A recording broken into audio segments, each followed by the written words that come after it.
Hello everyone, welcome back to the channel. So आज मेरा RRB PO mains का examination था। अगर बात करें शिफ्ट की तो हमारे यहाँ पे सिर्फ एक ही शिफ्ट थी 8 PM वाली, और कोई शिफ्ट नहीं थी, ठीक है ना। तो अभी मैं आपको सेल्फ गिवन एनालिसिस दूंगी और डिटेल वाला दूंगी, क्योंकि मैंने ऐसे काफ़ी सारे क्वेश्चंस देखे हैं इस बार जो मैंने ना तो कभी मॉक्स में देखे हैं और ना ही किसी प्रीवियस एग्जामिनेशन में देखे हैं। इसलिए मैं आपको बताना चाहती हूँ। वैसे तो मैं शॉर्टकट में करने वाली थी, लेकिन वो क्वेश्चंस जो मैंने देखे ना वो मैं आपको बताना चाहती थी, इसलिए मैंने सारा क्वेश्चंस को नोट डाउन किया जो मुझे याद था, सो दैट मैं आपको बता सकूँ ना, जिन्होंने भी आरआरबी पीओ नहीं दिया है वो फर्दर अपने एग्जामिनेशन में उस चीज़ की भी प्रैक्टिस कर सके जो अभी पैटर्न आने लगा है नया, ठीक है।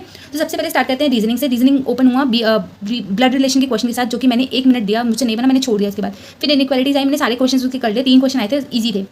सर्टेन वाली पजल थी, वो भी बन गई थी मेरी। पैरेलल रोज वाली थी जिसमें नंबर डिस्ट्रीब्यूट किए हुए थे, अब वो किसके थे वो नहीं याद है, पर मुझे नंबर याद है कि रो 1 जो साउथ देख रहा था वो 136 था और रो 2 139 था, ठीक है। तो 3 का नंबर निकल रहा था और चौथे का खुद से वो कैलकुलेट करना था, ओके। तो ये चीज़ वाली, ये वाला पजल भी हो गया था। फिर बॉक्स बेस वाला पजल भी मेरे से हो गया था, वो 8 बॉक्सेस वाला था अरेंजमेंट।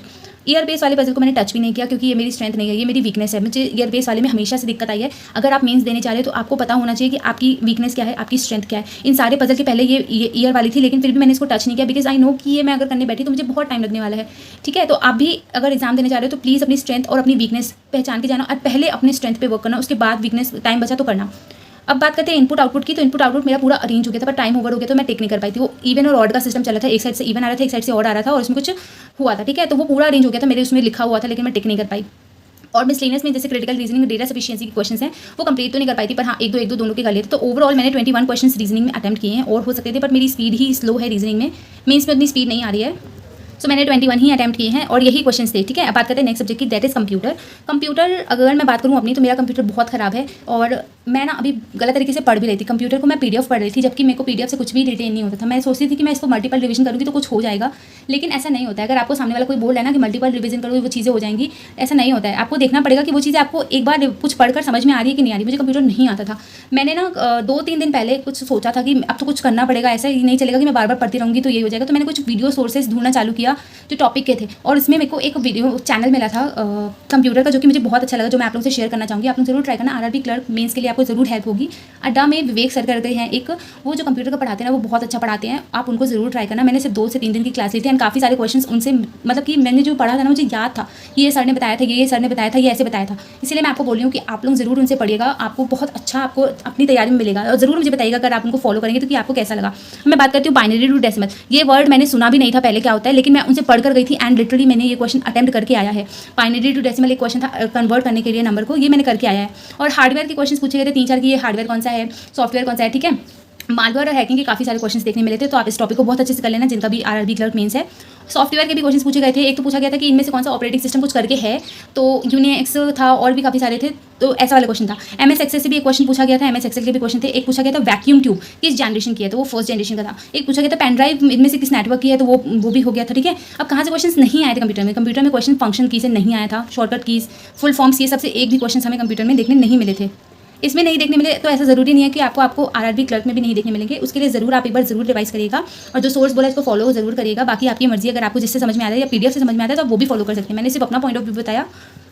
बात करते हैं नेक्स्ट सब्जेक्ट की। नेक्स्ट है जीए। जीए में जो था वो रिसेंट मंथ के बिल्कुल भी नहीं आए थे, प्रीवियस मंथ के आए थे। आपको ना जनवरी, फरवरी, मार्च, अप्रैल और इवन दिसंबर ऐसे वाले क्वेश्चंस देखने मिल रहे थे आपको। रिसेंट वाले जो बोलते हैं ना, सारे एग्जामिनेशन में ट्यूटर्स बोलते हैं कि आप जून, जुलाई, अगस्त कर लो, या एग्जाम के 3 मंथ के पहले कर लो, बिल्कुल वैसा नहीं था। एकदम उल्टा आरआरबी ने हमारे साथ खेल खेला कि उन्होंने प्रीवियस ईयर के दे दिए, तो वहाँ पर बहुत ज़्यादा लड़खड़ाए हैं। और मैं सच बताऊँ तो मैंने बहुत गेस वर्क किया है, नॉट ओनली जीए, बट मैंने कंप्यूटर में भी गेस वर्क किया है। भले ही मैंने उनकी क्लासेस देखी, लेकिन मैंने सिर्फ 3 दिन देखी और मुझे बहुत कुछ नहीं आता था, और मेरी ना आदत बहुत ख़राब हो गई है। टेलीग्राम में ना क्विजेस बहुत चलते हैं ना, तो उसको दे करना ऐसा हो गया कि चलो ठीक है इसको टिक कर देते हैं, थोड़ा सा फील हो रहा है ये, तो ये टिक कर देते हैं। तो उसमें मैंने बहुत सारे गेस वर्क किए हैं।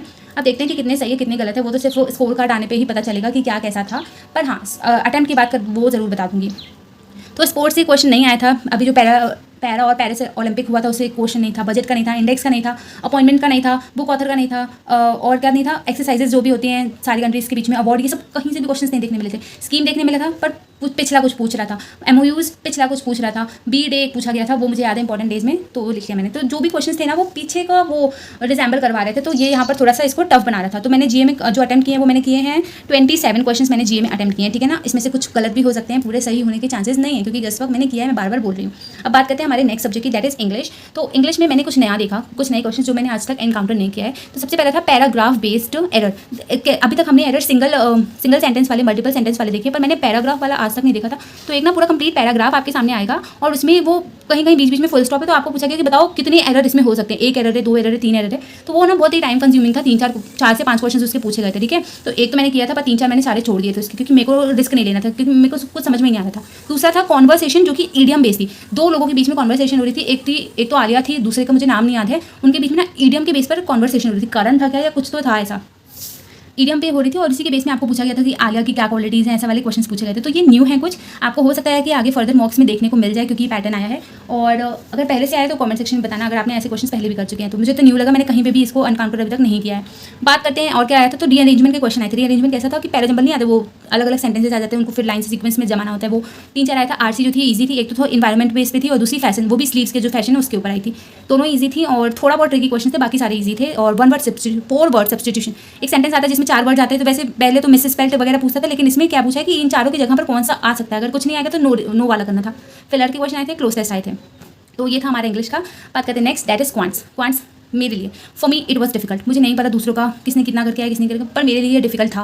क्वांट्स मेरे लिए हमेशा से डिफिकल्ट है, एंड इस बार और ज़्यादा डिफिकल्ट था, मेरे से नहीं हो रहे थे क्वेश्चंस। और प्लस क्वांट्स सबसे लास्ट में आया, और मैं ना, मेरी सिटिंग हैबिट नहीं है 2 घंटे की, सच बताऊँ तो। और उससे पहले भी इतना ज़्यादा डिले हमारा एग्जामिनेशन चालू हुआ है। मैं 8 बजे एग्जामिनेशन हॉल में गई हूँ, एंड 9:30 सवा 10 बजे एग्जामिनेशन चालू हुआ है, 11:40 पे हम लोग बाहर निकले। ऐसा वाला तो इतना लेट हुआ है, 9:45 वगैरह पे। मेरे ख्याल से 9:40 के पहले तो एग्जामिनेशन नहीं चालू हुआ है, बहुत डिले हुआ था। वो सेटिंग करते करते ना मैं इतनी ज़्यादा फ्रस्ट्रेट हो गई थी कि मेरा क्वांट्स में बिल्कुल हो ही नहीं रहा था मुझसे। एक तो वो था, और दूसरा क्वांट्स के क्वेश्चन बहुत डिफिकल्ट लगे मुझे। जो बिल्कुल एक्सपर्ट होंगे ना, उन्होंने अच्छा परफॉर्म करके आया होगा। तो सबसे पहले तो पाई वाली डी आई थी, जो कि मैंने सॉल्व कर ली थी, और उसके मैंने 4 ही क्वेश्चन किए थे। एक बहुत लेंदी था, तो उसको मैंने छोड़ दिया था। केस लाइट 2 आई थी, और दोनों ही मुझसे नहीं बनी, दोनों ही मैंने ट्राई की थी सॉल्व करने की, पर दोनों में ही मैं कहीं ना कहीं अटक रही थी, तो वो दोनों ही छूट गई। टेबल डी आई बहुत ज़्यादा लेंदी थी, इसको करने में ही टाइम निकल गया, तो ये वाला नहीं कर पाई मैं। रॉन्ग नंबर सीरीज मैंने सिर्फ 2 किए हैं, बाकी मैं डिकोड नहीं कर पाई।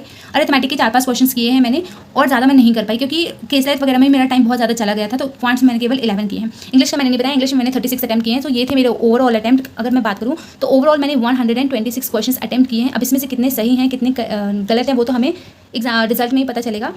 सो ये था मेरा डिटेल एनालिसिस। और जो भी चीज़ें आपको कुछ नहीं पता चली है, तो आरआरबी क्लर्क के लिए आप लोग ज़रूर उसको करना।